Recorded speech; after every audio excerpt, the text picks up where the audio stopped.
ሰባት እንደገና ሰባት ፍጹም ነው። እንደገና ሰባት ፍጹም ማለት ፍጹም ፍጹም ፍጹም ፍጹም ለዲያብሎስ የሚገዛ ሰው ማለት ነው። ሌላዋ ውስጥ ከእግዚአብሔር ውጭ ሌላ ነገር አስባበት አታውቅም። ስለዚህ ምን ትባላለች? የእግዚአብሔር ከተማ ትባላለች። ሲነዳችሁ ስሩ፣ እውነት ሲነዳችሁ ሲሩ። ያ ራሔል እያስመሰለ ያቀርብልናል። እኔ ሴት አላልኩም፣ እናንተ ሰዎች ናዛኘን አላልኩም እንዴ። ሰው ልባችሁ ከሴት ብቻ ነው እንዴ ያለው? እኔ አላልኩም፣ እያልኩ ያለሁት ሌላ ነው። በስመ አብ ወወልድ ወመንፈስ ቅዱስ አሐዱ አምላክ። በስመ አብ ወወልድ ወመንፈስ ቅዱስ አሐዱ አምላክ። በስመ አብ ወወልድ ወመንፈስ ቅዱስ አሐዱ አምላክ። ይትባረክ እግዚአብሔር አምላከ አበዊነ ቅዱሳን ዘሰባህ ምህረቱ ላዕሌነ። ይቅርታውንና ቸርነቱን በእኛ ላይ የገለጠ በቸርነቱ በሀብት ስቦ በረድኤት አቅርቦ በቅዱስ ቦታው ያቆመን የቸርነት አምላክ ጌታችን መድኃኒታችን ኢየሱስ ክርስቶስ በልቡናችን አስበን በአንደበታችን ተናግረን ስለማንፈጽመው ስለ ቸርነት ሥራው ሁሉ ከባሕሪ አባቱ ከአብ ከባሕሪ ሕይወቱ ከመንፈስ ቅዱስ ጋር አንድ ለምትሆን መንግሥቱ ክብር ምስጋና ይግባው። የእናታችን የቅድስት ድንግል ማርያም የቅዱሳን መላእክት የቅዱሳን ነቢያት የቅዱሳን ሐዋርያት የሰማዕታት የጻድቃን ረድኤት አይለየን። ብፁዓን አበው ሊቃነ ጳጳሳት ቡራቻችሁ ይድረሰን። የተወደዳችሁ ሊቃውንተ ቤተ ክርስቲያን፣ መምህራን፣ ካህናት፣ ዲያቆናት፣ የዚች ቅድስት ቤተ ክርስቲያን የካቴድራሉ አስተዳዳሪ፣ የተወደዳችሁ ምእመናን፣ አንድ አምላክ በሚሆን በአብ በወልድ በመንፈስ ቅዱስ ስም እንደምን ዋላችሁ? እንደምን ሰነበታችሁ? እንደምን አመሻችሁ? ቸሩ አምላካችን ኢየሱስ ክርስቶስ ስለ ቸርነቱ ሁሉ ስሙ የተመሰገነ ይሁን። በመካከላችን ተገኝቶ እንዲያስተምረን ቅዱስ ፈቃድ ይሁንልን። ማእዜኑም እገብር አንሰ ቤተ ለርእሴ፣ ለራሴ ቤት የምሰራ መቼ ነው በሚለው እንማማራለን። እስኪ በሉ ለራሴ በሉ ቤት የምሰራ መቼ ነው። ሶስተኛ በሉ ለራሴ ቤት የሚሰራ መቼ ነው። ኦሪት ዘፍጥረት ምዕራፍ 30 ቁጥር 30 ላይ የምናገኘው ኃይለ ቃል ነው። ኦሪት ዘፍጥረት በቅዱስ መጽሐፍ ምዕራፍ 30 ቁጥር 30 ላይ የምናገኘው ኃይለ ቃል ነው። ቃሉን የጻፈልን ቅዱስ ሊቀ ነቢያት ሙሴ ነው። ከቅዱሳን ነቢያት አንዱ ነው። እግዚአብሔር የመረጣቸው ቅዱሳን እሱ ከለገሰው ሊገልጠው ከወደደው ምስጢር እንደማይከፈልባቸው ምስክር ሆኖ ከሚጠቀሱ ነቢያት ቀዳማዊው እርሱ ነው። በቅድስት ቤተ ክርስቲያን ትምህርት እግዚአብሔር ሁሉን ያውቃል፣ በሁሉ ቦታም አለ። ቅዱሳን ደግሞ ምሉ ሳይሆኑ እንደ እግዚአብሔር ምሉ አይደሉም። በአንድ ቦታ ተቀምጠው በእግዚአብሔር ብርሃን ያለፈውንም የሚመጣውንም ያሉበትንም ወደ ሰማይም ወደ ምድርም ማወቅ የሚችሉበት የእግዚአብሔር ብርሃን አላቸው። ለምሳሌ ፊት ለፊታችን አንድ ጨለማ ቢሆንና አነስ ያለች ባትሪ ብናበራ የባትሪዋ ብርሃን እስከሚደርስበት ድረስ ብቻ መመልከት እንችላለን። ባትሪዋን ወደ ባውዛነት ብናሳድጋት ደግሞ ራቅ ብለን ማየት እንችላለን። ፀሐይ የወጣ እንደሆነ ደግሞ አሻግረን መመልከት እንችላለን። በብርሃኑ መጠን እይታችንም እንዲሁ የሰፋ ይሆናል። ቅዱሳን የሚያዩት በፀሐይ ጽድቅ በኢየሱስ ክርስቶስ ብርሃን ስለሆነ አጥርተው የሚያዩበት መንፈሳዊ ዓይን አላቸው። የቱንም ያህል አንድ ቦታ የተወሰነው መልአክ ነቢይ ይሁን ቅዱስ የትም ቦታ ሆኖ አንድ ቦታ ላይ ተወስኖ በሰማይም በምድርም ያለውን ማየት ይችላል። በማን? በእግዚአብሔር ብርሃን ማለት ነው። እኛም እንኳን በአቅማችን እኔ ያልተማርኩም እንጂ የኛ ወገኖች ማለት ነው የሳይንስ ባለሙያዎች በቴሌስኮፕ እና በማይክሮስኮፕ እይታ ማስፋት ችለዋል። እግዚአብሔር የገጠመው መንፈሳዊ እግዚአብሔር የለገሰው መንፈሳዊ ብርሃንማ እንደምን አስፍቶ መመልከት አይቻለውም። ስለዚህ ቅዱሳን አስፍተው አምልተው አጥርተውም ጭምር ማየት ይችላሉ። ለዚህ ምስክር የሚሆነን ሙሴ ነው። አንዱ አባታችን ሙሴ ሰማይና ምድር ሲፈጠር አልነበረም። ብዙ ዘመንም ይርቀዋል። ከአዳም እስከ ሙሴ ከ3000 ወደ 4000 ዓመት በላይ ይርቃል። ከአዳም እስከ ሙሴ 4000 ዓመት ይርቃል።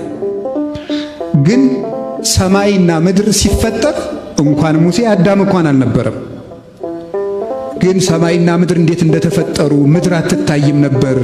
በቀዳም እግዚአብሔር ገብረ ሰማይ ወምድረ፣ በመጀመሪያ እግዚአብሔር ሰማይና ምድርን ፈጠረ። ወምድር ሰሐለወት ራቃ፣ ምድር ግን ባዶ ነበረች አትታይም ነበረ።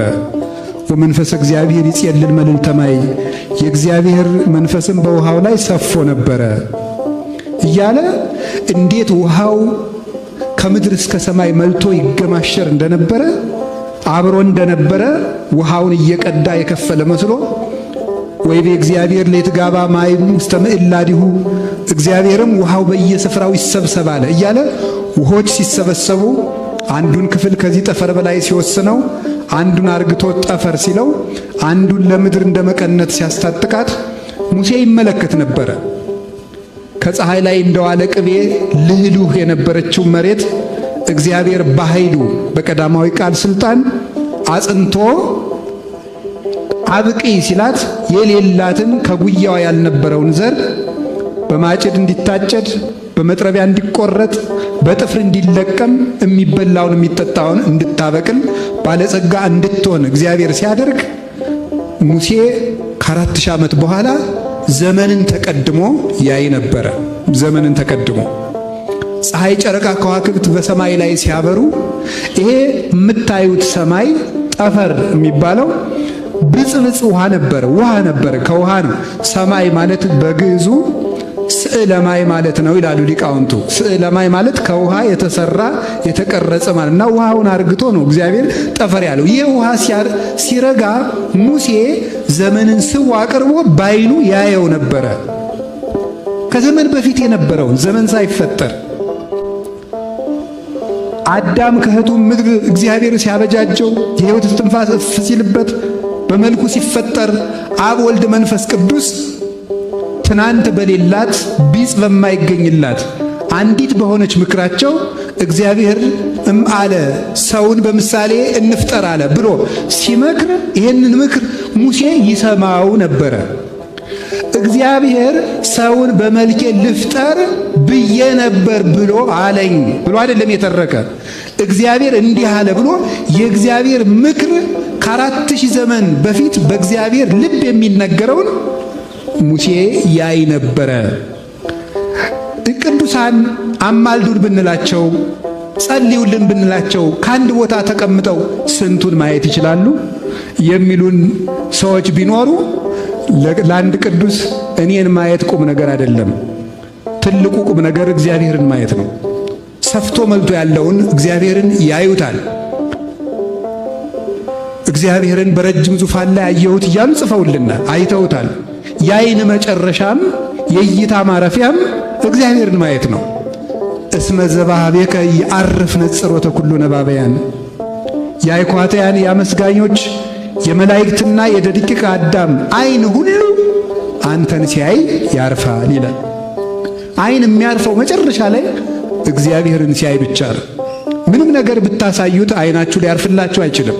እግዚአብሔርን ሲያይ ግን ያርፋል። የሆድ ራቡ የሚጠግበው እግዚአብሔርን ሲመገብ ነው። ወእጸግብ በርኅ ስብሐቲከ እግዚኦ፣ አቤቱ ገጸ ምሕረትህን በማየት እጠግባለሁ ይላል ቅዱስ ዳዊት። ገጸ ምሕረትህን አይቼ እጠግባለሁ፣ አንድነትህን ሦስትነትህን አይቼ እጠግባለሁ። ልብ እግዚአብሔርን አይታው አትጠግብም፣ ሰምታውም አትጠግብም። መላእክት እያመሰገኑ ሁልጊዜ ወይመስሎሙ ከመዘወድስዎ መጠነ መንፈቃ ለሰዓት እማበ ተፈጥረ ዓለም እስከ እኔሁ። ዓለም ከተፈጠረ ጀምሮ እስከ ዛሬ ድረስ አመስግነውት አንዷን ሰዓት ሩቧን ከሩብ ከፍለው የዚያችን ያህል እንኳን መላእክት ያመሰግኑት አይመስላቸውም። ዘያፈቶሙ ለመላእክት ከመ ያውጽዎ፣ መላእክትን እንዲያመሰግኑት የሚያስመኛቸው እርሱ ነው። ያላዩትን ሀገር ሊያዩት እንዲመኙ፣ መላእክት ግን ያዩትን እግዚአብሔር መልሰው ሊያዩት ይመኛሉ። ያመሰግኑትን እግዚአብሔር መልሰው ሊያመሰግኑት ይፈልጋሉ። እግዚአብሔር አያረጅም፣ እግዚአብሔር አይጠገብም፣ እግዚአብሔር አይለወጥም፣ እግዚአብሔር በቃኝ አይባልም፣ እግዚአብሔር አይሰለችም። እግዚአብሔር ሁልጊዜ ደስታ ነው። ደስታ ሁሉ ሲደርስበት ሐዘንን እያስከተለ ይሄዳል። እንዲያው የናፈቃችሁ ዘመድ መጥቶ ከቤት ደግሳችሁ ደስ ሲላችሁ ልብ ይሞላል። 3 ቀን ተጫውታችሁ በሉ ደህና ዋሉ እያሉ ሲሄዱ መልሶ ቤቱ ሐዘን ይመላበታል። የዚህ ዓለም ደስታ ሐዘን ተክቶ ነው የሚሄደው። እግዚአብሔር ግን ሐዘን ተክቶ የማያልፍ ዘላለማዊ ደስታ ነው። ፍስሐ ዘይቱ የዳዘ ወቱ የማይነጥፍ ደስታ ያለው። ስለዚህም እብለክሙ ተፈስሑ ዘልፈ በክርስቶስ፣ ስለዚህ እላችኋለሁ ዘወትር በክርስቶስ ደስ ይበላችሁ ይላል ቅዱስ ጳውሎስ። በክርስቶስ እንደ መደሰት ያለ ደስታ የለም። እግዚአብሔር በኃጢአት እንዳንደሰት የሚከለክለን እሱ አለቃችን ስለሆነ ለእኔ ስልጣን ተገዙ ብሎ ኃያልነቱን ለመግለጽ ሳይሆን ኃጢአት ሐዘንን ተክቶ የሚሄድ ደስታ ስለሆነ ልጆች እሱን ተውትና ማያልቅ ደስታ ልስጣችሁ ብሎ ነው። ስለሚያዝንልን ነው የሚከለክለን። እናት ልጇ እሳት ልጨብጥ ባለ ጊዜ የምትከለክለው ጠልታው እንዳልሆነ እንዳይጠብሰው ብላ ነው እንጂ እግዚአብሔርም እንደዚሁ ነው። ስለዚህ እግዚአብሔር ለአንድ ቅዱስ፣ ለአንድ ጻድቅ፣ ለአንድ ነቢይ፣ ለአንድ መልአክ እኔና አንድ 10 ሰዎች ወይም እኔና 6 ቢሊየን ሰዎች በየትኛውም አይጉር ሆነን ብንጠራው አንድ ቅዱስ ሁላችንም እኩል ማድመጥ፣ ሁላችንም እኩል ማየት ብርቅና ድንቅ ነው እንዴ? መልቶ ሰፍቶ የሚኖር እግዚአብሔርን አይተውት የለም እንዴ? አይተውታል እኮ። እግዚአብሔርንስ አንድም ያየው የለም ይላል መጽሐፍ ቅዱስ። እንደ ጌትነቱ ያየው የለም፣ እንደሚገባው ያየው የለም ማለት ነው እንጂ ለኛ እንደሚገባ አይተነዋል። ቅዱስ ቄርሎስ ዘኢየሩሳሌም እንደሚለው ከትልቅ አትክልት ቦታ ገብቶ መዓዛ አሽትቶ እንደመውጣት፣ ነገር ግን መዓዛውን ሁሉ ጨርሰነው እንደማንወጣ፣ ከወጣ ፀሐይ ወጥቶ ትንሽ ብርሃን እንደመሞቅ፣ ከጠለቀ ውቅያኖስ ሄዶ ትንሽ ጠብታ ለጥም ጠጥቶ እንደመርካት እግዚአብሔርን ለልጅነት ትንሽ እንማረዋለን ይላል። ለአቅማችን ለሚበቃን ያህል የገለጠልንን አውቀናል። ስለዚህ ቅዱሳን ያለፈንም የሚመጣንም ዘመንን ማለፍም ይችላሉ፣ ዘመንን መቅደምም ይችላሉ። ወደ ሰማይም ማየት ይችላሉ፣ ወደ ምድርም ማየት ይችላሉ። ለምን? ዓይናቸው ላይ የሚቆመው ብርሃን ፀሐይ ዘዘልፈ ያበርህ ዲበ ቅዱሳን፣ ሁልጊዜ በቅዱሳን የሚያበራው ጠፈር ደፈር ወይም ተራራና ጠፈር ምሸት የማይከለክለው እውነተኛው ፀሐይ ክርስቶስ ነውና። እናም ሙሴ ይህንን መጽሐፍ ጽፎልናል። ኦሪትም ማለት ብርሃን ማለት ነው። እሱ የእግዚአብሔርን ብርሃን አይቶ የጻፋት ዓይንን የምታበራ ብርሃን ናት።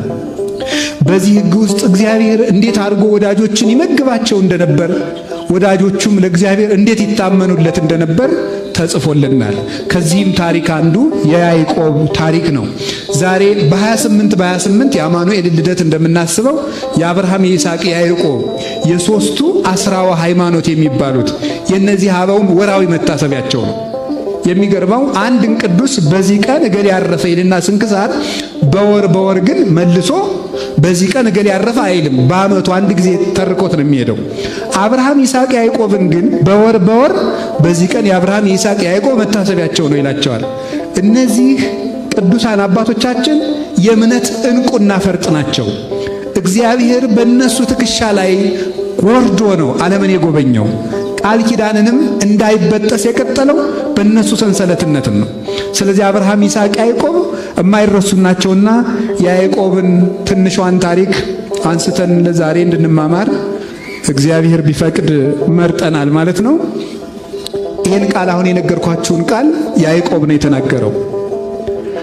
አባታችን ያዕቆብ የይስሐቅ ልጅ ነው፣ የርብቃ ልጅ ነው። የኤሳው ወንድም ነው። እንደምታውቁት ኤሳውና ያዕቆብ ወንድማማቾች ሲሆኑ ያዕቆብ በእናቱ ይወደዳል፣ ኤሳው ደግሞ በአባቱ ይወደዳል። ኤሳው አዳኝ ነው፣ ያዕቆብ ደግሞ እቤት የሚውል ሰው ነው። ከዕለታት አንድ ቀን የምታውቁት ታሪክ ነው። እናቱ ለያዕቆብ ምግብ ሰጥታው ሲበላ ኤሳው አደን ሳይቀናው ውሎ ደረሰና እባክህን አብላኝ አለው። ብኩርናህን ለእኔ ስጠኝና አበላሃለሁ አለው። ምን በዚህ ብኩርና ምን አግኝቼበታለሁ? ለዕለት እንጀራ የማይሆን ብኩርና ውሰደው አለው። ብኩርና አንዱ ችግሩ ምድራዊ ነገር ሲያሰጥ አለመታየቱ ነው። ብኩርናውን እኔ ምን አግኝቼበታለሁ በዚህ አለና በል እግዚአብሔርን ስም ጠርተህ ስጠኝ ሰጠው። እንካ ብላ ብሎ ሰጠው፣ በላ። በአጭር ቃል እያብራራሁት ልሂድ። በኋላ የምንቆይበት አንድ ርዕሰ ጉዳይ ስላለ ርዕሳችን ይሄን እዚሁ እየነገርኳችሁ ነው የምሄደው። ብኩርና ሃይማኖት ነው። የእግዚአብሔር ልጆች ሃይማኖት ነው። ክርስትና ንጽህና፣ መንፈሳዊነት ነው። ሰይጣን እኛን ከሚታገልበት መንገዶች አንዱ በዚህ ነገር ምን ተጠቅመህበታል ነው የሚለው። ይኸው ጸሎት መጸለይ ከጀመርክ ብዙ ቀን ሆነ፣ ግን ምን አተረፍክ? እግዚአብሔር አንዱንም ጥያቄህን እንኳን አልመለሰልህም። እስከ ዛሬ ገንዘብህ አይበረክትም። እስከ ዛሬ ያመሃል። እስከ ዛሬ ጠላቶች አሉ። እስከ ዛሬ የትም ሄደህ ከስረህ ትመለሳለህ። ምንም ያላተረፍክ ሰው አይደለህ እንዴ? እና እግዚአብሔር ምን ሊያደርግልህ ነው እንደዚህ የምታደርገው ይላል። ተስፋ ሁልጊዜ በዓይን አይታይም፣ ዕለቱንም አይደርስም። ይህም እግዚአብሔርን መፈታተን ነው። ክርስቶስንም ለምድራዊ ሀብት ብቻ ተስፋ ካደረግነው ከሰው የባስን ምስኪኖች ነን ይላል ቅዱስ ጳውሎስ። ይሄንን ይላል ልክ ኢዮብን ሚስቱ እግዚአብሔርን ስደብና ሙት እንዳለችው፣ እግዚአብሔር ከዚህ በላይ ምን ሊያደርግ ነው? ስደበውና ሙት እንዳለችው ምን ሊያደርግልህ ነው እግዚአብሔር ይለናል። የዚህ ጊዜ ነው መንቃት። እግዚአብሔር በሚደርስበት ቀን እኛ ሰልችተን እንዳንገኝ ማለት ነው። ከዚያ በኋላ ለፍተን እግዚአብሔር መልስ በሚሰጥበት ቀን እኛ ሰልችቶን እንወጣለን። ያ እንዳይሆን የጸሎታችን ፍሬ አሁን ማጨድ መፈለግ የለብንም። አሁን መለወጥ መፈለግ የለብንም። አሁን ቅዱስ ላንሆን እንችላለን። አሁን ላንለወጥ እንችላለን። ደግሞ እድገታችን እኛ እየለካ ነው የሚመዘን ሚዛን አይደለም። አንድ ጥያቄ ልጠይቃችሁ እንዴ፣ ከእናንተ መካከል ቁመቱ ሲያድግ አይቶ የሚያውቃል? እስኪ አይቶ የሚያውቅ በሞት ያለ እንዴ? በፍጹም የለም። እናቶቻችን ሳይተው ያውቃሉ? እንደው ልጁ አንገቱ መዘዝ ሲል ቢያዩት አይደነግጡ? ያስደን ይደነግጣለሁ። መዘዝ ቢል እንደባ ይደነግጣል። ልጁ አንገቱ መቼ እንደጨመረ አናውቅም። ቁመ ወገቡ እንዴት እንዳደጋ ነው። ዝም ብሎ አድጎ ነው የምናገኘው። በጣም ነው እኮ የሚያስደንቀው። አድጎ ነው የምናገኘው። አሁን ዘር ዘርታችሁ፣ እውነቴን እኮ ነው የምነግራችሁ፣ ዘር ዘርታችሁ እስኪ እንዴት እንደሚበቅል ለየው ብትሉ በፍጹም አታዩት። በቅሎ ነው የምታዩት። ባትሪ እያበራህ እዚያው ብትቀመጥ ቁመቱ ሲጨምር አይታይም። በቃ አዝመራው አድጎ ነው የሚገኘው እንጂ ሲያድግ አይታይም። እድገታችን እኛ እያየነው ላይሆን ይችላል። ምንም የተለወጥኩት ነገር የለም እኮ። እማራለሁ፣ አስቀድሳለሁ፣ ቤተክርስቲያን ሄዳለሁ፣ ገዳም እዞራለሁ፣ ምን እላለሁ። ምንም እኮ ያመጣሁት ለውጥ የለም። አንተ የምታውቀው ደግሞ አንዳንድ ሰው አሁን መመጻደቅ የጀመረው ምንድነው? ህዝቡ በስብከት አይለወጥም። እግዚአብሔር ከዚህ ትዕቢት ይሰውረን። በእውነት እንዴት ነው የማይለወጠው? አንደኛ እንደዚህ ያለ ትዕቢት ሰው እንዳላደገና እንዳደገ የሚያውቀው ማን ብቻ ነው? እግዚአብሔር ብቻ ነው። በምን ታውቃለህ እንዴ? ሰው እኮ እያመነዘረ እያየኸው ራሱ እኮ ውስጡ ምን እንደሚያስብ እኮ አታውቅም። ሌሊት ምን እያሰበ እንዳደረ እኮ አታውቅም። ሰኞ ሲሰርቅ ያየኸው ሰውዬ ማክሰኞ ምን ሲሰራ እንደዋለ እኮ አታውቅም። እኛ አናውቅም። ለመርኢ ከፈያታዊ ወዘማዊ በል በአይቲ አምር ለማይቀድመኒ በዊአ ውስተ ገነት ከመፈያታዊ ዘይማን። አንተ ሰው ሌባ ወይም ወንበዴ ወይም ዘማዊ ብታይ ይሄ ሰውዬ እንደ ፈያታዊ ዘይማን እኔን ቀድሞኝ መንግሥተ ሰማያት ይገባ እንደው ምን አውቃለሁ እያልክለፍ ይላል። ምን አውቃለሁ እያልክለፍ። ሰው እንደምናየው አይደለም፣ ሰው እንደምናስበው አይደለም። እናማ ገበሬው ሳያውቀው ዘር እንደሚያድግ የሚሰብከው ሳያውቅ ተሰባኪው ያድጋል። እኛም ሳይገባን አድርገን ይሆናል። ስለዚህ ለውጣችንን ማረጋገጥ የለብንም፣ የቀረንን ለማስተካከል ነው እንጂ የጸሎታችንና ደግሞ የልፋታችን ፍሬም አሁን ማጨድ መፈለግ የለብንም። እኔ ተስፋዬ ጤና አይደለም፣ እኔ ተስፋዬ ሀብት አይደለም፣ እኔ ተስፋዬ የሰው መውደድ አይደለም፣ እኔ ተስፋዬ ክርስቶስ ነው። ክርስቶስ እስካለኝ ድረስ የጸሎት የምላሽ ምንም ይሁን ምን ከጌታዬ ጋር እኖራለሁ ማለት አለብን እንጂ እንደ ኤሳው ሰይጣን ሁል ጊዜ ስትተኙም ውዳሴ ማርያም ስትደግሙ ዳዊት ስትደግሙ ንስሐ ስትገቡ ንስሐ ገባህ አልገባህ ምን ነው ምን አምጥታል ቢላችሁ ለሰይጣን ይመልሱለት ብኩርናውን ሸጠና ከዚያ በኋላ ከዕለታት አንድ ቀን ይስሐቅ እንዲህ አለው። ምን አለው? ልጄ አደን አምጣና አብላኝና ልመርቅህ አለው። እስኪ በሉ አብላኝና ልመርቅህ ነው በሉ ያልኳችሁ በሉ እንጂ አብላኝና ልመርቅህ ምን በለኝና ነው? እንዲሁ ዝም ብሎ ሳያበሉ ምርቃት የለም። አብላኝና ልመርቅህ ነው ያለው። አብልቶ ነው። አንድ መምህር ነበሩ የኔታ ስማቸው ይቆየን እና በብልጣብልጥነት ገንዘብ እያላቸው ከሰው ተጠግተው በረከት ማፈስ የሚፈልጉ ሰዎች አሉ። መጋቢ ብሉይ ሐዲስ የኔታ ኃይለ ሚካኤል ይባላሉ እና በጣም የበቁ መምህር ናቸው። የደብረ ሃይማኖት መካነ ኢየሱስ የብሉይ ሐዲስ መምህር ናቸው እና አንዲት ሴትዮ ካላት ከድህነቷ በግ እያረደች ተማሪዎችን በዓመት ታበላለች። የክርስቶስ ደቀ መዛሙርት ስለሆነ አንደኛዋ ደግሞ ባለ ሀብት ናት፣ ምንም አትሰጥም። እና ያችኛይቱ የኔታ ታመው ሰው አይለዩም ነበረ። ዛሬ አሁን ጠይቃቸዋቸው ዝራች ትሄዱ ማን ነው የሚሉት። ያቺ ሴትዮ ያችኛዋ ሰላም ለኪ ስታስደግም ተማሪዎችን አብልታ እሷም አብራ ጠጋለች። ደሞ አንቺ ምን አምጥተሽ ነው አሏት ይባላል። ማለት ተጠግቶ ዝም ብሎ ሰላም ለኪ አለ እንዴ? ስራ መስራት ነው እንዴ? ተጠግቶ ነገር የለም፣ ስራ መስራት ነው። እንግዲህ እሳቸው ሰው አይለዩም፣ ግን እሷን እንዴት እንደለዩት እግዚአብሔር ነው የሚያውቀው። በጣም ነው የሚያስደንቀው። እስቲ አብላኝና ልመርቅህ በሉ። አብላኝና ምን ልበል? ልመርቅህ ነው። ይሄው ጊዜ የሚገባውን አሁን ይሄ የከተማ ሰው አጓጉል ብልጠት አለው። በጣም ይቅርታ አድርጉልኝ። ማጠቃለሌ አይደለም። እሺ ማጠቃለያ እኔ ማጠቃለል አይደለም። ይሄ ባልማርም ሲሉ እንደምሰማው ጄኔራላይዜሽን የሚባል ነገር ነውር ነው። አበበ ሌባ ነው፣ ክሊዮናል ሰው ሁሉ ሌባ ነው፣ እንደዚህ ነውር ነው ተብሎ ፍሬሽማን ኮርስ ተምራችሁታል እናንተ። እኔ ሰምቼ ነው። እና አሁን ምንድነው ይሄ ማጠቃለል ነው። እኔ ማጠቃለል አላልኩም፣ እንደሱ አላልኩም። እያልኩ ያለሁት ግን ምንድነው አጓጉል ብልጣብልጥነት አለ። በቃ ቤተ ክርስቲያንን ጠበቅን መስሏችሁ እባብ ያየ በልጥ ደነገጠ እንደሚባለው ብራውን ለቤተ ክርስቲያን ምን ያደርግላታል? ለቤተ ክርስቲያን አባቶች ምንድን ያደርግላቸው የሚል አለ። ያንተን ድካምህን የምትሸፍን ቤተ ክርስቲያን እንዳትደክም ማበርታት ነውር ነው እንዴ? ነውር ነው ወይ? ቅዱስ ጳውሎስ እኮ ብሏል፣ ተራራ የሚያህል ስብከት ሰብከን ድንብላል ያህል ብንበላ ምንድነው ነውሩ ብሏል። እንዴ እንኳን እንጀራ እኮ አይናችሁን ልትሰጡኝ ይገባል አለ ቅዱስ ጳውሎስ። አይናችሁን ሁሉ ልትሰጡኝ ይገባል። ምክንያቱም እኔ የሰጠኋችሁ ማንን ነው እያለ ነው? ክርስቶስን ነው እያለ ይገባል። ነገር ግን ጳውሎስ እኮ የሚያስተምረን እንድናበላው ብሎ ነው እንዳትሉኝ ከእናንተ የማንም ዕዳ የለብኝም ይላል። ድንኳኔን እየሰፋው ኖራለሁ ይላቸዋል። ቤተ ክርስቲያንን ስንሰጣት ትሰጠናለች። ትክክለኛ ንግድ ማለት ለቤተ ክርስቲያን መስጠት ነው። እውነት ነው የምነግራችሁ ከልቤ። ትክክለኛ ንግድ ማለት እንደው ማን ነገር ልንገራችሁ። እዚህ ስሰማ ነው ሰው አሁን እዚህ መኪና እንዳይሰረቅ የሰፈር ሰዎች ተሰብስበው የሆነ ዘበኛ ይቀጥራሉ አሉ አይደል? እውነት ነው። እኔ አዲስ አበባ አልኖርኩም፣ ስሰማ ነው። መኪናዎቻቸውን የሚጠብቁ 50 ብር ሊሆን ይችላል፣ እኔ አላውቅም ስንት እንደሚከፈል።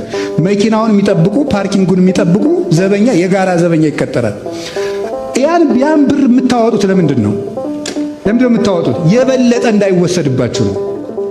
የበለጠ እንዳይወሰድባችሁ የ5 ሚሊዮን ብር መኪና እንዳይወሰድ፣ አላውቅም ስንት ሚሊዮን እንደሚሸጥ 5000 ብር ልትከፍል ትችላለህ። እግዚአብሔር ከ10 ብር 1 ብር የሚለምነን 9ኙን ለመጠበቅ ነው ይላሉ ሊቃውንቱ። 9ኙን ለመጠበቅ 1 ብር ስጡኝ ይላል። እንዲሁ እኮ ይገርማል። ደግሞ ራሱ የሰጠውን ብር የሚለምን እንደሱ ያለ ቸርማን አለ። ራሱ የሰጠውን ብር የሚለምን፣ ራሱ የሰጠውን ጉልበት፣ ራሱ የሰጠውን አንደበት የሚለምን ቸር ተቀብል ስጡኝና ከኔ እጅ በርክትላችሁ እኮ ነው። አልሰማችሁም እንዴ? ሰምታችኋል እኮ 5 እንጀራ ከክርስቶስ እጅ ሲደርስ 5000 ሰው ሊያበላ በርክቶ አልተመለሰም? በርክቶ ተመልሷል። ከእጄ ይበርክትላችሁ ለማለት ነው። ስጡኝ የሚለው ከኔ እጅ በርክቶ ወደ እናንተው ቤት ይመለስ ለማለት ነው። አሁን ለዚህ ቤተክርስቲያን ለደቡብ ኦሞ አብነት ትምህርት ቤት ለምእመናን ለስብከተ ወንጌል ስናወጣ እኔ እውነቴን ነው ለቤተ ክርስቲያን ውለታ እንደዋላችሁ መቁጠር የለባችሁ። እኔ እንደውም ከህሊናችሁ እንዲጠፋ የምፈልገው እንድትሰጡ ብቻ ሳይሆን ሰጣችሁም ቤተ ክርስቲያን እኮ እኛ የሰራናት እኛ የምናኖራት ብላችሁ እንዳታስቡ ነው። እየነገዳችሁ ነው። ጥያቄ ልጠይቃችሁ። አንድ ዕቃ የሆነ አገር ውጭ አገር ሄዳችሁ 50 ሺህ ብር ገዛችሁት። ኢትዮጵያ አምጥታችሁ 100 ሺህ ብር ትሸጡታላችሁ። 50 ሺህ ብሩን ለዚያ ነጋዴ ስትከፍሉት ውለታዬን እንዳትረሳ 50 ሺህ ብር ከፍያለሁ ትላላችሁ አትሉ? ትላላችሁ ምእመናን። ለምንድን ነው የማትሉት? ለራሳችሁ ትርፍ ስለሆነ። ለራሳችሁ ለመነገጃ ያወጣችሁትን ብር ውለታ አድርጋችሁ ለምን ትቆጥራላችሁ? ትርፉ ለራሳችሁ ነው። የምንሰጥም ለቤተ ክርስቲያን ስንሰጥ ራሳችን ለማትረፍ ነው። ጸሎትንም እንደዚያ ውሰዱት። እግዚአብሔር በቀን 1 ሰዓት ስጡኝ የሚለው 23 ሰዓት ባርኬ እንድሰጣችሁ ብሎ በቀን 1 ብር ለዘበኛ አልከፍልም ካልክ ዕቃው እንደሚወሰደው ሁሉ ለእግዚአብሔር አልሰጥም ማለት ሌላውን በት ነው። አትጠብቀው። እጅን ከኔ ቤት አንሳ፣ ረድኤትህን ከኔ አርቅልኝ ማለት ነው። እንደዚህ ማለት የምንሰጠው ለዚህ ነው። ከዚያ በኋላ አብላኝና ልመርቅ ሲባል ኤሳው አደን ሄደ። ያዕቆብ ቶሎ ብሎ ከእናቱ ጋር ተባብሎ ተመሳጥሮ በጉን አርዶ የኤሳውን ልብስ ለብሶ አቀረበና ተመረቀ። በክርስትና መዘግየትም ዋጋ ያስከፍላል። ኤሳውን ዋጋ ያስከፈለው አንዱ መዘግየቱ ነው። ቀድሞ ብኩርናውን መሸጡ ነው። ኋላ ደግሞ ዘገየ። ያዕቆብ ግን ፈጥኖ በረከትን ተቀበለ። ለክርስትና ዳተኛ መሆን አያስፈልግም። ፈጥኖ መስራት፣ መልካም ነገርን ለነገ ማኖር አያስፈልግም። እንደውም አንድ የበረሃ አባት ብሎ ይናገራል። ስጋ ኃጢአት እንድትሰራ ሲያስገድድህ ነገ እሰራለሁ በለው ይላል። እስኪ ነገ እሰራለሁ በሉ። ነገሳ ደግሞ ምን ትላላችሁ? ከነገ ወዲያስ? አንዳንድ ሱቅ አይታችሁ ታውቃለች። እኔ ገጠር ስላደኩ ዱቤ ነገ ይላል። ነገሳ ደግሞ ምንድን ነው የሚለው? ነገ ማለት ነው። በቃ እንዲህ እያሉ መኖር ማለት ነው። ስለዚህ ኃጢአት ስራ ሲል ነገ እሰራለሁ በለው። ቢያንስ እንኳን እግዚአብሔርን ፈልገህ ኃጢአትን መተው ባትችል ነገ እሰራለሁ እያልክ ኖር ይላል። ክፋትን ነው ለነገ ማለት ነገ ሌላ ጊዜ ማለት ቢያንስ እንኳን መንፈሳዊ ባንሆን ኃጢአትን መልካም ነገርን ግን አሁን ነው መስራት ያለብን።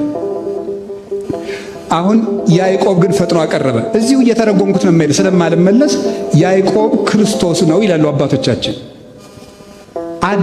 ለአባቱ የሚወደውን ምግብ ማቅረብ የቻለ እሱ ክርስቶስ ነው ይላል። ለአባቱ የሚወደውን ምግብ ይስሐቅ የሚወደውን ምግብ ይስሐቅን እግዚአብሔር አብ ብሎ እግዚአብሔር የሚወደውን መስዋዕት ያቀረበ ክርስቶስ ዘአይረገ ላቡሁ ርእሶ ዕጣነው መስዋዕተ ስሙረ ራሱን ለአባቱ የተወደደ ንጹሕ መስዋዕት አድርጎ ያቀረበ እሱ ነው። አንከረ አብ እምዝንቱ መስዋዕት ይላል ዮሐንስ አፈወርቅ። አብ ከዚህ መስዋዕትነት የተነሳ አደነቀ። ሁላችን ለእግዚአብሔር ደስታ መሆን ስላልቻል እግዚአብሔርን ስላሳዘን አንድ የሚደሰትበትን መስዋዕት ይሻ ነበር እኛን ይታረቀ ዘንድ። ስለዚህም የገዛ ልጁ መስዋዕት ይሆን ዘንድ ፈቀደ። እግዚአብሔር ወልድም ከአባቱ ጋር አንድ በሆነች ምክሩ ራሱን መስዋዕት አድርጎ በዚያ የተወደደ መስዋዕት ራሱን ከአባቱ ከመንፈስ ቅዱስ ከራሱ ጋር ራሱን አስታርቆ እኛን አስታርቆ በእኛ ተገብቶ መታረቂያ ታራቂ አስታራቂ ሆኖ እርቅን ፈጸመልን። ያዕቆብ የሚወደውን ምግብ ተቀብሎ ሰጥቶ ለአባቱ ለይስሐቅ በረከት ለልጆቹ እንደተቀበለ ክርስቶስ ራሱን ለአብ መስዋዕት አድርጎ አቅርቦ ለራሱም ጭምር ለሊሁ በግ ራሱ በግ ነው። ለሊሁ ሊቀ ካህናት ሰዋኢ ራሱ ሊቀ ካህናት ነው። ለሊሁ ተወካፌ መስዋዕት ምስለ አብ ወመንፈስ ቅዱስ ከአባቱና ከመንፈስ ቅዱስ ጋር ደግሞ ራሱ መስዋዕት ተቀባይ ነው። ስለዚህ ያዕቆብ ምግብ አቅርቦ የተወደደ ምግብ ለልጆቹ በረከት ሰጠ። ክርስቶስ ራሱን ሰውቶ ለ12 ደቀ መዛሙርቱ በረከት መንፈሳዊትን ሰጠ። እንዲህም ብለን ከቅዱስ ጳውሎስ ጋር እናመሰግነዋለን።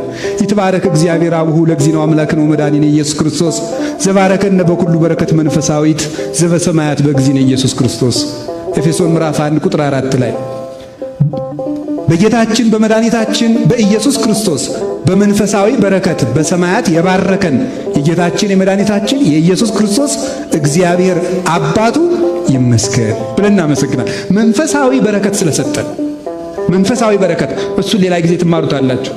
መንፈሳዊ በረከት ከነዓንን አይደለም አሁን የሰጠን። ከነዓንን ቢሰጠን ኑሮ የሆነ ጊዜ ፍልስጤማውያን ያጠፏታል፣ የሆነ ጊዜ ፋርሳውያን፣ የሆነ ጊዜ ባቢሎናውያን ያጠፉብን ነበረ። አሁን ግን ማይጠፋ ርስት ሰጠን።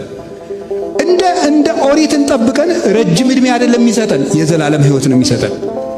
ማርና ወተት አይደለም የሚያበላን የሚያጠጣን፣ ማር ራሱን ወተት ራሱን ነው የሚመግበን። መታሰቡ የጣፈጠ ኢየሱስ ክርስቶስ ጥዑም ስሙ ጥዑም ምግባሩ ጥዑም ዝክሩ ይላል ቅዱስ ሳዊሮስ ዘአንጾኪያ።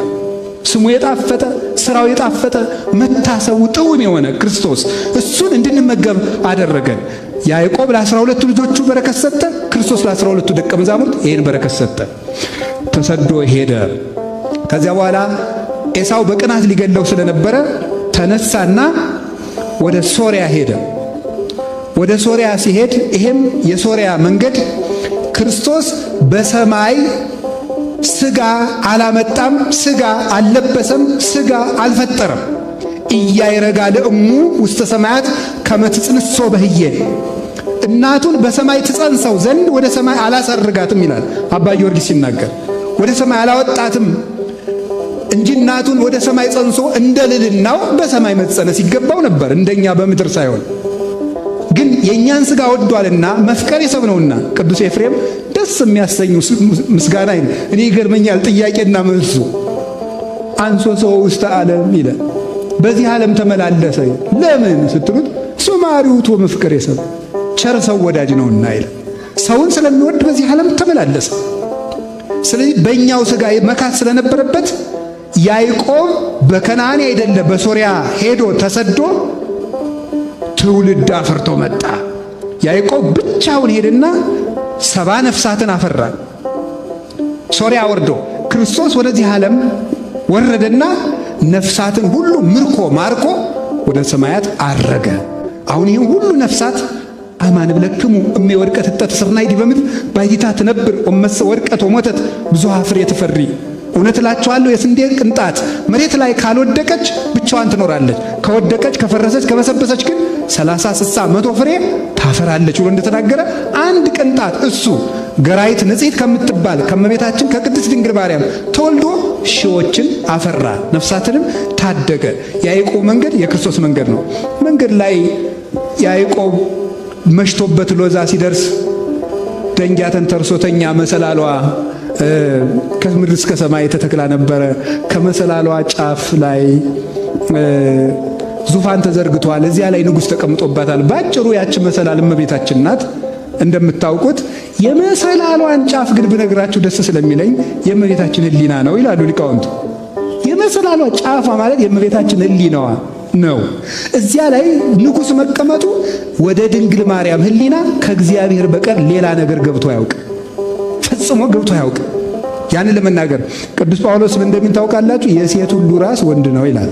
እስቲ በሉ ምን ማለት እንደሆነ የቤት ስራ። እሺ ብዙ ትርጉም አለው፣ ግን የሴት ሁሉ ራስ ወንድ ነው ማለት ሴቶች ነፍስ መለየት ከጀመሩ ጀምሮ በወንዶች ሕሊና እንዴት እንደሚታሰቡ እያሰቡ ነው የሚኖሩ ማለት ነው። ግልጽ ነው። ወንዶች እንደው ሐሳባቸው ስለኔ ምንድነው ይላሉ ነው፣ ሌላ ነገር የለው። ወንድ እየተመኙ ይኖራሉ አላልኩም። እውነት ነው አላልኩም።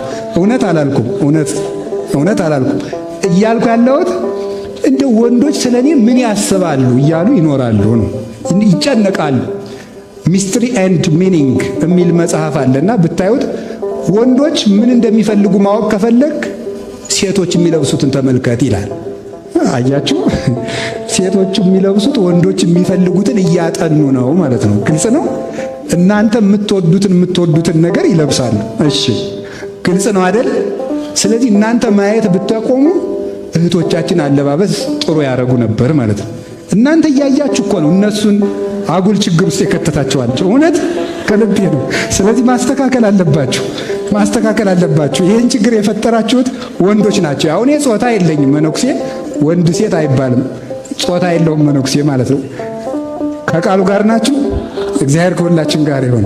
ስለዚህ አሁን ይህን መጽሐፍ የጻፈው ጃማይካዊ ነው። ወደ ክርስትና ተጠምቆ የጻፈ ሰው ነውና እዚያ ላይ ሲጽፍ እንደዚህ ብሎ ተናግሮ በጣም ሲደንቀኝ ነበረ። ለሁሉም ነገር የሴት ሁሉ ራስ ምንድነው አለ? ወንዶች። የድንግል ማርያም ራስ ግን እግዚአብሔር ነው። ሕሊናዋ ውስጥ ከእግዚአብሔር ውጭ ሌላ ነገር አስባበት አታውቅም። ስለዚህ ምን ትባላለች? የእግዚአብሔር ከተማ ትባላለች። የእግዚአብሔር ከተማ ማለት ነው። በከተማ ውስጥ የገሌ ከተማ ከተባለ ይኖርበታል ማለት እንደሆነ ድንግል ማርያም ሕሊናዋ የእግዚአብሔር ገንዘብ ነው። ሌላ ነገር ምንም ርስት የለውም እሷ ውስጥ። የሰይጣን ሕሊና፣ የሥጋ ሐሳብ፣ ወንድ ሳላውቅ የሚለው ይሄንን የሕሊና ማህተም የሚመለከት ነው።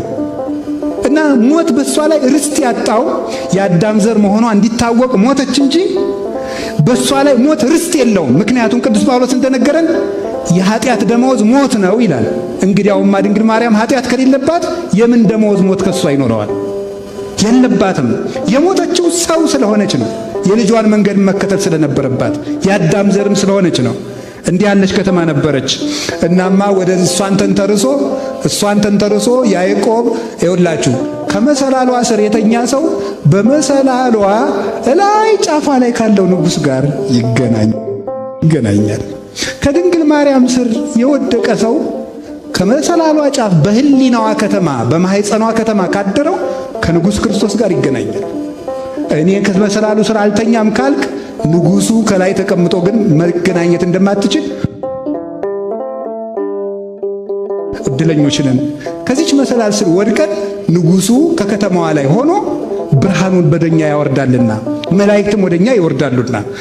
በኋላ ያዕቆብ ሄደና ሶርያ ሲደርስ አንድ የውሃ ጉድጓድ ደረሰ። ከውሃ ጉድጓዱ ሲደርስ ምን ሆነ? ሰው እረኞች ተሰብስበው ትልቅ ደንጊያ ተገጥሞ ነበር። ያን ገጥሞ ከፍቶ ማጠጣት አቅቷቸው ደካሞች ስለሆኑ እሱ ምንድነው ማታጠጡት? አይ ብዙ ካልሆን ብቻችን አይሆንልንም አሉ። ያዕቆብ ክንደ ብርቱ ነው። ብቻውን ብድግ አረገና አጠጣላቸው ብቻውን። ያ ደንጊያ ቤተ ክርስቲያንን ተጭኗት የነበረ ርግማን ነው። ተሰብስበው የነበሩት እረኞች ደግሞ ያንን መርገም ማንሳት ያልቻሉ ነቢያት ነበሩ።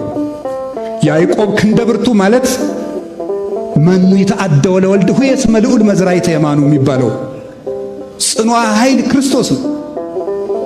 እሱ ነው ያንን ብድግ ያደረገልን። 5000 ዘመን የተጫነንን ደንጊያ ያነሳልን መዝራዕቱ የአብ ክንዱ የሚባለው ወልዱ ኃይል ክርስቶስ ስግው ቃል ክርስቶስ ነው። ሸክማችን ያነሳልን አነሳና ሸክም የከበዳችሁ ወደ እኔ ኑ እኔ ያነሳላችኋለሁ አለ። ከፍቶ አጠጣ።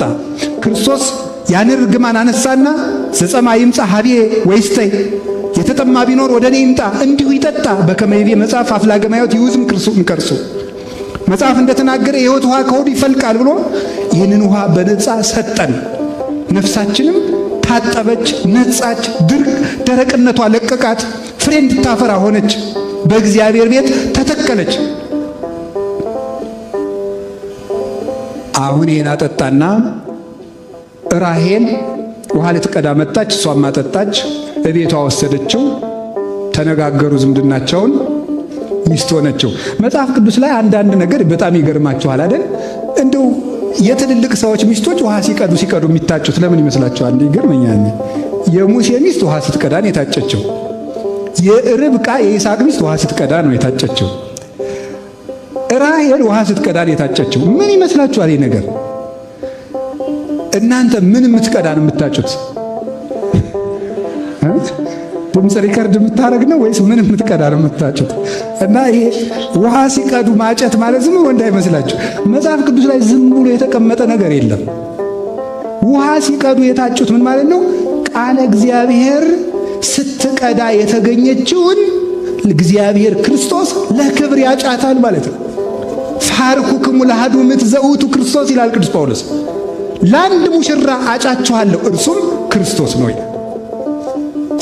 መታጨቱ እነዚያ ንጹሐን እናቶቻችን የንጽሕት ነፍስ ምሳሌ ናቸው። ቃለ እግዚአብሔር ሲቀዱ የተገኙት ከቤተ ክርስቲያን ጉድጓድ መጽሐፍ ቅዱስን ሲቀዱ፣ መንፈሳዊ ሕይወትን ሲቀዱ፣ ጸሎትን ሲቀዱ፣ ትሕትናን ሲቀዱ የተገኙትን ክርስቶስ ለክብር ያጫቸዋል። ሚስትም ስታጩ ቃለ እግዚአብሔር የምትቀዳውን ነው ማጨት። ጸቃዊው ሕዝም ከናፈረ ዘማ የተባለችውን ያይደለ ከነደዳችሁ ግስ ተምራችሁ ወቁት። አልናገርም፣ እውነት አልናገርም። እወቁ ይሄንን ማለት ነው። አንዳንድ ጊዜ ማናደድም አለብኝ። ለምን እንድትማሩ ነው። በእርግጥ አትማሩ። እናንተ ቢነዳችሁ ተስፋ ነው የምትቆርጡ። እንደው በጣም ይገርማል እኮ እንደው በጣም የሚያስደንቅ ነው። የዚህ ዘመን ሰው ሲነደው ድሮ አባቶቻችን ነዶት ክፉ ጎረቤት ዕቃ ያስገዛል ብለው ነዷቸው ይሰሩ ነበር። የዚህ ሰው ዘመን ሰው ከነደደው እንደ ሃማ ተሸፋፍሎ ነው የሚተኛ፣ አይሰራም። አተኙ። ሲነዳችሁ ስሩ። እውነት ሲነዳችሁ ሲሩ፣ ሲነዳችሁ ጸልዩ። ሲነዳችሁ ነው መስራት። ተናዶ መስራት እንጂ ተናዶ ይጽፋል አሉ አባቶች። ተውሽ እሱ ይቆየን ጊዜ እንዳይረዝም። ራሔልን አገባ። ራሔል በጣም መልከኛ ነበረች። ወደዳትና እሷን ሊያገባ ሲጠይቅ ትልቂቱ ልያ እንደው መልኳ እንዲያ ነበረ፣ በሰውኛው ማለት እንዲያ ነበርና ባል ብዙ አልመጣላትም ነበር እና ትልቅ እያለ ትንሽ ስለማይዳር ልያ ናት ራሔል ናት አሉና በጨለማው ልያ እንዳሩለት። በጣም ግርም ነው የሚያደርገው እኮ ዲያብሎስ እኮ ስንቱን ልያ ራሔል እያስመሰለ ያቀርብልናል። እኔ ሴት አላልኩም፣ እናንተ ሰዎች ናዛኘን አላልኩም እንዴ። ሰው ልባችሁ ከሴት ብቻ ነው እንዴ ያለው? እኔ አላልኩም። እያልኩ ያለሁት ሌላ ነው። ስለዚህ ስንቱን ልያ ራሔል እያስመሰለ ያቀርባል ማለት ሌላ ነገር ነው የማወራው እኔ። የማይረባንን ነገር የሚረባ እያስመሰለ ይሰጠናል ልላችሁ ነው። በምንወደው ነገር ተቀብቶ የሚገለን ነገር ሊቀርብልን ይችላል። በምንወደው ነገር ተሸፍኖ የሚያጠፋን ነገር ሊቀርብልን ይችላል። እሱ ነው ነገራችሁ የፈለግኩት። በራሔል ስም ልያ ያቀረበችለት ሲያያት ልያ ናት። ሲነጋደል ሁሉ ስለ ያ መሆኑ የታወቀው አይምሯችን ሲበራልን ነው። ችግሩ የኃጢአት ክፋቱ የሚታወቀው ሰርተው ሲጨርሱት ነው የሚያስጠላ። ሲሰሩት አይጠላም፣ ሲጨርሱ ነው። ወሶበ ተረክቦ ለኃጢአቱ ይጸላ ያለው ቅዱስ ዳዊት ይሄንን። ከዚያ በኋላ እንዴት እንዲህ ታረገኛለህ አለው። በል እንግዲህ ራሔልን ስጠኝ ካልክ ሌላ 7 ዓመት ተገዛ አለው። ለራሔል 7 ዓመት ተገዝቷል። 7 ዓመት ሌላ 7 ዓመት። ከዚያ በኋላ ደመወዝ ስጠኝ አለው። ደግሞ ሌላ 7 ዓመት ተገዛ። ራሔልንም አገባ። ስንት ሆነ? ለራሔል 7 ተገዝቶ ልያን አገባ። እንደገና ስጠኝ ሲለው ሌላ 7 አስገዛው። እንደገና ደግሞ ለደመወዝ አለና 7 ስንት ሆነ? እኔ መጽሐፍ ቅዱስ ላይ አንድ የሚያስደንቀኝ ነገር ለያዕቆብም እነዚያ ቀኖች እንደ ጥቂት ቀን ሆኑለት ይላል። ምክንያቱም ራሔልን የወዳት ነበርና 21 ዓመት ስለ ራሔል ውበት ጥቂት ሆኖ ተነገረ። ይሄን ሊቃውንቱ ሲተርጉሙት ስለ መንግሥተ ሰማያት ውበት ብዙ መከራ እንደ ጥቂት ይቆጠራል ይላል። ራሔል የተባለች መንግሥተ ሰማያት ስለሆነች እስመ ተስፋ ያቀልሎ ለጻይረ ምንዳቤ ይላል ዜናው። ተስፋ መከራን ያቀላል ይላል። ከዚህ በኋላ መጨረሻ ላይ ላባ አጎቱ ዝም ብሎ እያታለለ ይገዛዋል። አንድ ቀን እንዲህ ብሎ ጠየቀ። እየጨረስን ነው ትምህርታችን። ኢተአምርኑ ከመ ተቀነይኩ ለከ እንደተገዛውልህ አታውቅም? ሚ መጠን እማንቱ እንስሳ ከባህቢዬ እኔ የጠበቅኳቸው በጎችህ ስንት ናቸው? እስመ ህዳጣን እማንቱ ጥቂት እኮ ነበሩ። ወባረኮን እግዚአብሔር በእግረ ዚአዬ እኔ ወጥቼ ወርጄ ስጠብቃቸው ጊዜ የኔ እግር ካንተ ቤት ሲገባ ጊዜ እግዚአብሔር እኮ በእኔ በጎችህን ባርኮልህ ነው አለና ማይዜኑማ እገብር አንሰ ቤተ ለርሴ እኔ ለራሴ ቤት የምሰራ መቼ ነው አለ። እስኪ ርሱም በሉ እኔ ለራሴ በሉ ቤት የምሰራ መቼ ነው በሉ። ማን ነው እንደዚህ ያለ? አባታችን ማን ነው? ያዕቆብ ነው። ሁልጊዜ ላንተ 21 ዓመት አንድ ጊዜ በአንዲቱ ልጅ አንድ ጊዜ በአንዲቱ ልጅ አንድ ጊዜ በደሞዝ እያመካኘ 21 ዓመት ላንተ ቤት አኖርከኝ። ለኔ ደግሞ ቤት የምሰራ መቼ ነው አለ። ከዚያ በኋላ ምን ልስጥህ አለው። መስጠቱን ተወውና እኔ የማፈራውን አትውሰድብኛል። መስጠቱ ይቅርብኝ። ከዚያ በኋላ ምን አደርግ? እኔ ዝጉርጉር በጎችን ልጠብቅ። ዝጉርጉር በግ ሲወለድ ለኔ ይሁን፣ ሌላውን አንተ ውሰድ አለው። እሺ ያዕቆብ 3 በትሮችን አዘጋጀና አንዱን ቅጥልጣል አደረገው። ቅጥልጣል ማለት ዝጉርጉር ማለት ነው። ይሄ ማለት ለምሳሌ 5 ሴንቲሜትር እዚህ ላይ ይልጠውና እዛ ደግሞ ጥቁር ያደርገዋል። ቀጥሎ 5 ሴንቲሜትር ይልጠዋል። እንደዚህ ያደረገ ዝጉርጉር አደረገው። ቅርፍቱን ነጭና ጥቁር ሆነ ማለት ነው። ከዚያ ሁለቱን ጨርሶ ላጣቸው። አንዱን በትር ብቻ ዝጉርጉር አደረገው። በጎቹ ሲጠጡ ውሃ ሲጠጡ ያዕቆብ እነዚያን በትሮች እያሳየ ያጠጣቸዋል። ከኋላ አውራ በጎችና አውራ ፍየሎች አንድ ይሆናሉ። ፍየሎቹና በጎቹ እየጠጡ አውራዎቹ ደግሞ ከሴቶቹ ከአንስት በጎችና ፍየሎች ጋር አንድ ይሆናሉ። ያን ጊዜ ውሃውን እያዩ ሲጠጡ እነዚያ ወይም ደግሞ ውሃው ውስጥ ቅጥልጥል ብትር ስላለ ዝጉርጉር ብትር ስላለ በጎቹ ዝጉርጉር ጸነሱ ይላል። በዚያው አንድ ሐሳብ ልጸንሳችሁ ልንገራችሁ። ሴቶች ወንድ ሌላ ወንድ በተመኙበት ቀን ከባላቸው ጋር አድረው ልጅ ከጸነሱ ያኛውን ሰው የሚመስል ነው የሚጸንሱ። ተጠንቀቁ ማለት ነው። ስለዚህ ምን ችግር ሊገጥማችሁ ይችላል? ምን ሲባል ያን ሰው የሚመስል ልጅ ወለድሽ እያለ ቢቀጠቅጣችሁ የራሳችሁ ጉዳይ። ስለዚህ ከባሎቻችሁ ውጭ አትመኙ ማለት ነው። ወንዶችም እንደዛው። አዎ። ስለዚህ በጎች እኮ ነው ያስረዱን መጽሐፍ ቅዱስ። እኔን እንደዛ አላልኩም። መጽሐፍ ቅዱስ ሲጠጡ እንደዚያ ይጸንሱ ነበረ። ዝጉርጉር እግዚአብሔር እንደታያችሁ ሀብት እንደሚሰጠው ዝጉርጉር ሰጠው። ከዚያ በኋላ ያዕቆብ እንግዲህ አሰናብተኝና ወደ አባቴ አገር ልሂድ ብሎ በጎቹን ይዞ ልጆችን አፍርቶ 12 ነገድ ሆኖ 4 ሚስቶችን ይዞ 4 ሚስቶች ማግባት ይገባል አይገባም የሚል ጥያቄ አታንሱ። ሌላ ቀን እዚሁ ሰባኪ ወንጌሉ ያስተምሯችሁ። እሺ እዚሁ ተማሩት። ያዕቆብ ለምን 4 አገባ እንደገና ዛሬም እንዳትሉ ደግሞ ይሄ ሌላ ምስጢርና ታሪክ አለው። እሱም በሌላ ቀን ተማሩት፣ ርዕሳችን ስላልሆነ። ያዕቆብ ብቻውን ወጥቶ በስቶ ተመለሰ። ስለ ሁሉም እግዚአብሔር ይመስገን። እንዲያ ከሆነ ወደ ሐሳባችን እንምጣና ትምህርቴን ላጠቃለሁ። ያዕቆብ የተባለ ክርስቶስ ነው። እስኪ ክርስቶስ በሉ። ላባ የተባለ ዲያብሎስ ነው። ላባ ማለት ማን ነው? ዲያብሎስ ነው። ያዕቆብ እድሜ ዘመኑን ሁሉ ወይም 21 ዓመት ሲለፋ ይኖረ ስለማን ነው? ለማን ነው ሲለፋ ይኖረ? ለላባ። ይሄ 7 ፍጹም ነው። በዕብራይስጥ ታሪክ ባህል ለምሳሌ በእኛ ሀገር 10 ፍጹም ነው አይደል? ነው አይደለም? እሺ መሆኑን ልንገራችሁ። የሆነ ሰው አንተ 10 ጊዜ አጨቅጭቀኝ ብሏችሁ አያውቅም? 10 እኮ አልሞላም የጨቀጨቃችሁት። ምን ማለት ነው ታዲያ? ፍጹም ማለት ነው። ፍጹም አጨቅጭቀኝ፣ እባክህን አጨቅጭቀኝ ማለት ነው። በቃ ፈጽም አጨቅጭቀኝ እንደማለት ነው። ሺህ ጊዜ ይጨቀጭቀኛል ሲል አሁን 1000 አልጨቀጨቀውም፣ ፍጹም ማለት ነው። እሺ አሁን ገብቷችኋል አይደል? 7 ቁጥርም በእስራኤል ባህል ፍጹም ነው። ይሄ 7 ቁጥር ፍጹም ስለሆነ 7 ፍጹም ነው። እንደገና 7 ፍጹም ነው። እንደገና 7 ፍጹም ማለት ፍጹም ለዲያብሎስ የሚገዛ ሰው ማለት ነው። የሚገዛ ሰው እና ለላባ መገዛት የሚያተርፈው ነገር የለም። ለራሴ የምሰራበት ጊዜ ስጠኝ አለው። እንግዲህ ላንተ አልኖርም፣ ለራሴ መኖር አለበት አለ። ባጭሩ በትምህርቱ ማስተላለፍ የፈለግኩት ለዲያብሎስ ስንሰራ ከመኖር ያድነን። ለዲያብሎስ ጉልበታችን አልቋል። እኔ እውነቴን ነው የምነግራችሁ። የእግዚአብሔር ቤተሰቦች ስለሰጣችሁ ስለመጣችሁ ክብር ይገባችኋል። ለእግዚአብሔር አቤት ብላችሁ እዚህ ስለመጣችሁ ስለምትሰጡ ቤተክርስቲያን ስለምትጠብቁ ክብር ይገባችኋል። ግን ጉልበታችሁ ግን እየደከመ ነው። እስቲ ለዲያብሎስ ምን ያህል ጉልበት እንደከፈላችሁ አስቡት። ኢንተርኔት የሚፈጅባችሁን ጊዜ ታያላችሁ።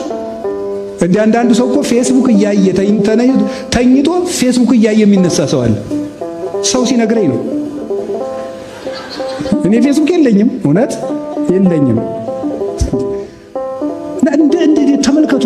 እኔ ለራሴ ቤት የምሰራ በሉ በሞቴ በሉ መቼ ነው የሰው ጭቅጭቅ እየሰማችሁ የሰው ጭቅጭቅ፣ የሰው እንጀራ እያበሰላችሁ የፈረንጅ ኳስ ተጫዋች እንዲሁ እኮ ይገርማል። እንትና የሚባለው ተጫዋች ለሊቨርፑል ተሸጠ፣ ከዛ ለአርሰናል ተሸጠ። ቢሸጥ ለአንተ 10 ሺህ ብር ልኮልሃል እንዴ? እኔ እውነቴን እኮ ነው የምነግራችሁ። ለእናንተ የምትኖሩት መቼ ነው? ለኳስ የምትኖሩት ለሰው መኖር የምናቆመው መቼ ነው ታውቃላችሁ? ዲያብሎስ እንዴት እንደተጫወተ እኔ በማንነቴ እኮራለሁ ስንል ደግሞ እንኳን ነፍር በትክክል እኮ በደንብ ተደርጎ ጉግል የተሰራ ለምን እንደሆነ ታውቃላችሁ? ሳይኮሎጂያችን በደንብ ለማጥናት የተሰራ ለማጥናት እንደሆነ ይሁት። ለምሳሌ ዩቲዩብ ስታዩ ብዙ ቀን ያያችሁትን ነው አይደል ኖቲፊኬሽን የሚያመጣላችሁ። ያ ማለት ነው አንተ ያን ነገር እንደምትወድ አጥንቶ ጨርሶሃል ማለት ነው። ይሄ ሰውዬ የሚወደው ነው። ሁልጊዜ የምትዘፍን ከሆነ ካንተ ዩቲዩብ ሲገባ የሚመጣው ዘፈን ነው። እያጠኑን ነው።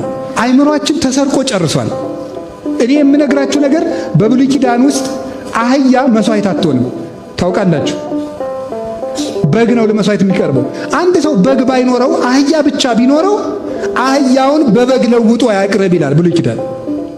አህያውን በበግ ለውጦ ያቅርብ አላችሁ እንዴ? አህያውን በሉ እስኪ በበግ ለውጦ ምን ይበል? አህያውን በበግ ለውጦ ያቅርብ ማለት ምን ማለት ነው? እምትደክሙበትን ነገር ትታችሁ እምታፈሩበትን ነገር ስሩ ማለት ነው ብሎ ሊቃውንቱ ተረጉሙታል። ፍሬያማ በግ ሳትደግም የምታፈራ ናት። አህያ ድኩም ናት፣ ላቦር አኒማል ነው የምትባለው። በግም ፕሮዳክቲቭ ናት፣ ፍሬያማ ናት፣ ታፈራለች እንጂ አትደክምም። አህያ ግን በከንቱ ጉልበታቸውን የሚፈጁ ክርስቲያኖች ምሳሌ ናቸው። በከንቱ ቁጭ ብላችሁ ቲክቶክ ላይ፣ ፌስቡክ ላይ፣ ዩቲዩብ ላይ ስትጨቃጨቁ የምትሉ በሰው ህይወት የምትኖሩ እንትና ጥሩ ነው አይደለም፣ ጥሩ ነው አይደለም እንጂ ለእናንተ የምትኖሩት መቼ ነው? ስለ ጳጳሳት ስትጨቃጨቁ የቤተ ክርስቲያን ጠበቆች አሉ። እንደውም አንድ መምህር ባለፈው ብላለች፣ እኔ የዚህ ዘመን ሰው በዘመኑን ሁሉ የሰራውን ኃጢአት ስለ ቤተ ክርስቲያን በመጨቃጨቅ የተሸፈነለት እየመሰለው ነው መሰላለኝ። እውነቱን እኮ ነው። በመጨቃጨቅ በቃ በሰው ህይወት ሁላችሁ ለእናንተ የምትኖሩት መቼ ነው? የምትዘፍኑ ለዲያብሎስ ነው። ቁጭ ብላችሁ አይናችሁን ያጠፋችሁት ለዲያብሎስ ነው። የምትሰክሩ ለዲያብሎስ ነው። የምትሳደቡ ለዲያብሎስ ነው። እንዲሁ አሁን ክርስቲያን ይሆን ይመስላችኋል? የክርስትና ጠብታ ሳሉ ከእናንተ የሚወጣው ስድብ ደፋርነታችሁ ልክ እኮ የለውም። በእውነት ደፋርነታችሁ አንሶሶ ውስጥ ምልሳኑ አንወር ውስጥ ተሰማፈው አፋቸውን በሰማይ ምላሳቸውን በምድር እንዳለ እኛ ያልነካ ነው፣ እኛ ያልነደፍ ነው። የኛ ምላስ ያልነካው ማን ነው? ፓትርያርክ አይቀርም፣ ጳጳስ አይቀርም፣ መምህር አይቀርም፣ አለቃ አይቀርም፣ መነኩሴ አይቀርም፣ ቄስ አይቀርም፣ ሽማግሌ አይቀርም። የቤተ ክርስቲያን ጠበቆች አይደረስ ነው። በሰው ህይወት አንዳንድ ጊዜማ የሰው መካር እንዲሁም ቅዱስ ዮሐንስ አፈወርቅ የሚለው ልንገራችሁ። አንተ ሞኝ ከራስ ቤት በድን እያለ ከሰው ለቅሶ ትሄዳለህ እንዴ ይላል። መጀመሪያ አንተ በድን አትቀብርም እንዴ? አንተ ግብዝ መጀመሪያ ካንተ አይን ያለው ምሰሶ አውጣ ብሏል ጌታም በወንጌል። ግድማ አውጽ ሰሮ የማይንከ ከዚያ በኋላ ወንድምን ጉድፍ አጥርተህ ታያለህ። የመፍረድ ኃጢአት ሰልጥኖብናል። የመፍረድ ኃጢአት ጻድቅ ኮናኝ። እንዲያውም በዜና አበው ቅዱስ መቃርዮስ ምን ብሎ ይናገራል? በሰው ኃጢአት የሚፈርድ ሰው ያንዱን የእግዚአብሔር ልጅ ስልጣን የሚቀማ ሰው ነው ይላል። እግዚአብሔር አብ እንኳን ፍርዱን ለልጁ ሰጠው ተብሎ ተጽፎ ሳለ ይሄንን እንድናቆም ነው የምነግራችሁ። እንደው ሰው እየመከር የራስ ቤት እያፈሰሰ የሰው ቤት ልትከድን ትሄዳለህ ወይ? አንሄድም። እኔ የእግዚአብሔር ቤተሰቦች ዛሬ መናገር የምፈልገው ደቡብ ኦሞ ሀገረ ስብከትንም ለመስራት አጠቃላይ የኢትዮጵያ ቤተክርስቲያንን ለመስራት ራሳችንን መስራት አለብን። ለራሴ ቤት የምሰራ በሉ መቼ ነው በሉ እንጂ ለራሴ ቤት የምሰራ ሁለት ነገር ነው የምትሰሩት። አንደኛ ለራሴ የሚሆን ልብ የሚኖረኝ መቼ ነው ነው። ለሰው ያልተሸጠ ባላወቀው በሰማው ባየው ነገር የማይታዘዝ የታረመ ልብ የሚኖረኝ መቼ ነው?